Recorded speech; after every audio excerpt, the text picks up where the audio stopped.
ಬೆಂಗಳೂರು ವಿವಿಯಲ್ಲಿ ಮತ್ತೊಂದು ಕರ್ಮಕಾಂಡ. ಹಣ ಪಡೆದು ವಿದ್ಯಾರ್ಥಿಗಳನ್ನ ಪಾಸ್ ಮಾಡಿಸ್ತಾ ಇದ್ದ ಸಿಂಡಿಕೇಟ್ ಮಾಜಿ ಸದಸ್ಯ ಅರೆಸ್ಟ್. ಪೊಲೀಸ್ ಕಸ್ಟಡಿಗೆ ನೀಡಿದ ಮ್ಯಾಜಿಸ್ಟ್ರೇಟ್ ಕೋರ್ಟ್.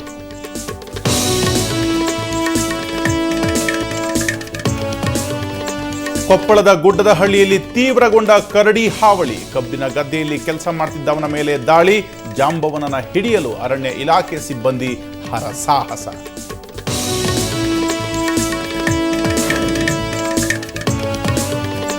ತೆಲಂಗಾಣದಲ್ಲಿ ರಾಹುಲ್ ಪ್ರಚಾರ. ಮೆಹಬೂಬ್ ನಗರದಲ್ಲಿ ಬಹಿರಂಗ ಸಮಾವೇಶ. ಕಾಂಗ್ರೆಸ್ ಸಾಧನೆ ಮುಂದಿಟ್ಟ ಯುವರಾಜ.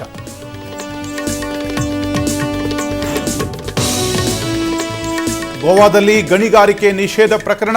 ನಿಷೇಧ ಸಡಿಲಗೊಳಿಸಿದ ಸುಪ್ರೀಂ ಕೋರ್ಟ್. ವರ್ಷಕ್ಕೆ 20 ಮಿಲಿಯನ್ ಟನ್ ಕಬ್ಬಿಣದ ಅದಿರು ಹೊರತೆಗೆಯಲು ಅನುಮತಿ.